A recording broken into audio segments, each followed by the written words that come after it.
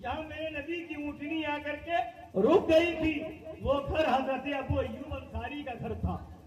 اب وہاں خط نبی کو دیا گیا. خط کھولا گیا تو کیا دیکھا کہ اس میں وہ بادشاہ لکھ رہے ہیں کہ یا رسول اللہ آپ کے آنے کی خبر ہمیں ملی, ابھی آپ تشریف نہیں لائے ہیں, اگر میرے زمانے میں آ گئے تو میں آپ سے ملاقات کروں گا, اور اگر بعد میں تشریف لاتے ہیں تو میں ابھی سے آپ پر ایمان لاتا ہوں, مسلمان ہوتا ہوں, سبحان اللہ سبحان اللہ. آپ کا کلمہ پڑھتا ہوں. اور یہ خط دیا گیا, نبی نے پڑھا, نبی مسکرائے, ان کے لیے دعا کی. حضرت گرامی اب اس کے بعد مدینہ شریف میں نبی تشریف لے آئے. تو بتانے کا مطلب یہ ہے کہ وہ نبی ہیں ہمارے نبی جن کا ذکر توریت میں ہے, وہ نبی ہیں ہمارے نبی جن کا ذکر انجیل میں ہے, وہ نبی ہیں ہمارے نبی جن کا ذکر زبور میں ہے. میرے نبی جیسا نہ کوئی پیدا ہوا اور نہ ہی کوئی نہیں پیدا ہو سکتا ہے. میرے نبی کی طرح کوئی ہے ہی نہیں. میرے نبی کو اللہ نے بے مثل بنایا ہے, بے مثال بنایا ہے. سنیے, اب آگے سنیے اور بات سنیے. نبی نے نبوت کا یہاں اعلان کیا. حضرت ابو بکر صدیق تجارت کے لیے ملک شام گئے ہوئے ہیں. ملک شام پہنچے, ادھر وہ گئے, ادھر نبی نے اعلان فرمایا کہ میں نبی ہوں. اے مکہ والو ایک خدا کو مانو, اے مکہ والو ایک خدا کے آگے سر جھکاؤ, اور میں اللہ کا نبی ہوں, میرا کلمہ پڑھ لو. ادھر نبی نے اعلان کیا, مگر حضرت ابو بکر یہاں نہیں ہے, وہ تجارت کے لیے ملک شام گئے ہوئے ہیں. وہاں پر وہ سوئے, رات میں خواب دیکھا کہ چاند اور سورج آسمان سے ٹوٹ کر کے میری گود میں آ گئے. اٹھے, خواب دیکھ کر کے حیرانی ہوئی. اس خواب کا مطلب کیا ہے, اس خواب کی تعبیر کیا ہے؟ اس زمانے میں جو راہب ہوا کرتے تھے, حضرت عیسیٰ علیہ السلام کے دین پر جو ہوتے تھے, دنیا چھوڑ کر کے اللہ کی یاد میں مشغول ہوتے تھے, وہ راہب کہلاتے تھے. تو وہاں معلوم کیا تو ایک راہب گرجا گھر میں موجود تھے اور بہت بوڑھے ہو چکے تھے. ان کی آنکھیں بالکل پھنس گئی تھی, اوپر کا حصہ آنکھ کا بالکل آنکھ کے اوپر آ گیا تھا. وہ گرجا گھر میں رہتے تھے. جب انہیں پتا چلا تو یہ اپنا خواب لے کر کے پہنچے, راہب کے پاس پہنچے. تو راہب نے پوچھا حضرت ابو بکر صدیق سے, آپ کا نام کیا ہے؟ تو حضرت ابو بکر کا جو اصل نام ہے وہ عبداللہ ہے. کہا میرا نام عبداللہ ہے, میری کنیت ابو بکر ہے. کہا کہاں رہتے ہیں؟ کہا مکہ شریف میں رہتا ہوں, خانہ کعبہ کے قریب میں رہتا ہوں. کہا اچھا, یہاں کھجوروں کے پیڑ بہت ہے؟ کہا ہاں. یہاں پہاڑیاں بہت ہے؟ تو کہا پہاڑ یہاں بہت ہے. اس کے بعد کہا کہ اے ابو بکر قریب آؤ, قریب آئے. کہا کہ اگر آپ وہیں کے رہنے والے ہیں, آپ کا نام یہی ہے.